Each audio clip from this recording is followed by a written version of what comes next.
kasih telah memberikan kami waktu dan kesempatan untuk mempresentasikan hasil diskusi kami. Agar bisa jadi pemimpin baik, maka perlu kita pahami konsep penyusunan dan simulasi skenario kepemimpinan organisasi.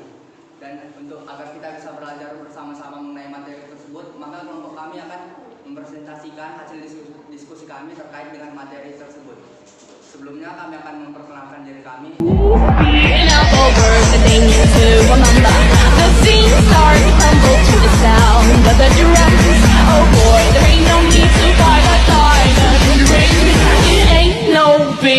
Just show her a little.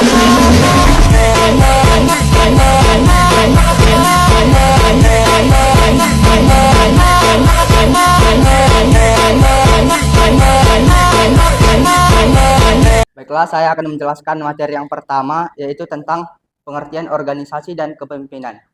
Jadi organisasi itu adalah sekumpulan dua orang atau lebih yang berkumpul dalam satu wadah untuk tujuan yang sama. Dan untuk mencapai tujuan tersebut, maka diperlukan suatu rencana yang terstruktur. Dan untuk rencana yang struktur itu dibutuhkanlah seorang pemimpin. Jadi kepemimpinan dalam organisasi yaitu proses di mana seorang pemimpin mempengaruhi pengikutnya dalam upaya mencapai tujuan organisasi melalui rencana yang telah dibuat. Sekian materi dari saya, selanjutnya akan dijelaskan oleh Sarin. Baik, selanjutnya saya akan menjelaskan mengenai pengertian simulasi dan juga skenario kepemimpinan. Simulasi itu adalah penyederhanaan dari kehidupan nyata yang sangat dinamis.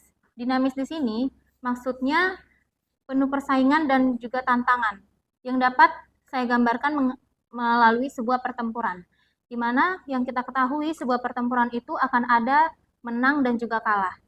Menang dan juga kalah ini dilihat dengan siapa yang lebih siap, lebih cepat, dan lebih hebat. Model simulasi ini terbukti lebih efektif untuk melatih karyawan dan mahasiswa dalam memahami konsep manajemen organisasi dan strategi, karena mereka bisa menerapkan konsep dan mengamati hasilnya secara langsung. Selanjutnya ada skenario kepemimpinan, yang merupakan sebuah perencanaan yang matang yang telah disiapkan oleh seorang pemimpin, yang dimana seorang pemimpin tersebut akan mendasari dan menjadi landasan untuk menggerakkan bawahannya. Skenario kepemimpinan tersebut dapat berupa batasan-batasan yang menjaga agar pemimpin, bawahan, maupun organisasinya tetap berada pada jalur rencana yang telah disepakati. Selanjutnya ada sikap kepemimpinan yang perlu diterapkan dalam organisasi. Yang pertama itu ada menjalin kedekatan dengan anak buah. Kepemimpinan dalam organisasi akan menjadi lebih efektif jika seorang pemimpin telah mendapat respek dari anak buah. Hal ini bisa dibangun dengan menjalin kedekatan dengan mereka, sehingga mereka akan percaya dan mau mengikuti arahan dari seorang pemimpin. Yang kedua, memberikan semangat dan motivasi. Kepemimpinan dalam organisasi bukan melulu soal pangkat dan juga jabatan, tetapi kepemimpinan adalah bagaimana seorang pemimpin dapat memberikan semangat dan motivasi bahkan untuk setiap hal kecil dari pekerjaan yang anggota organisasi lakukan. Dan yang terakhir, memberikan kepercayaan dan juga tanggung jawab. Berikan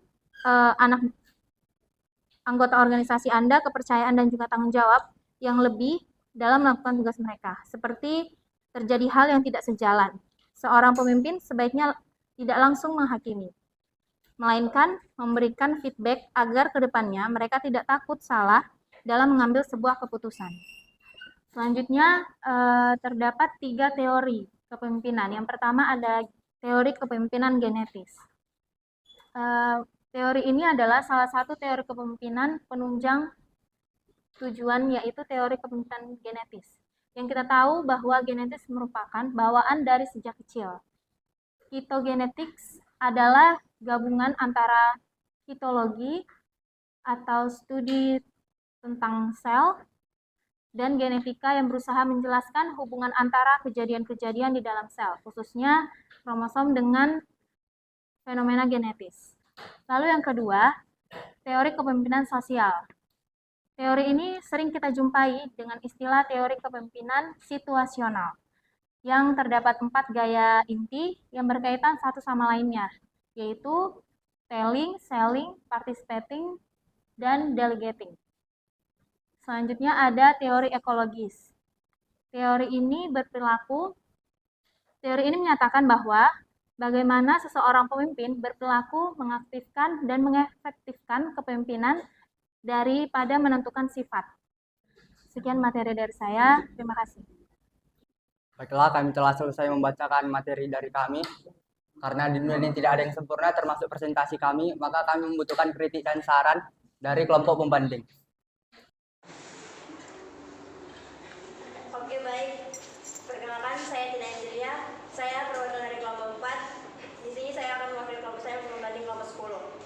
Menurut saya, dari tantangan PP itu sudah bagus, tidak hanya kertas kosong saja, tapi materi terlalu sedikit dan yang dimasukkan di materi dan yang dimasukkan di PPT itu terlalu panjang, bukan poin-poinnya saja.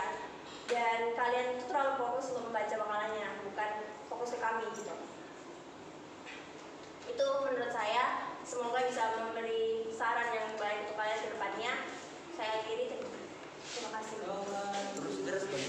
Baiklah, terima kasih atas kritik dan sarannya. Semoga dengan kritik dan saran itu kami dapat berkembang untuk presentasi yang berikutnya. Terima kasih.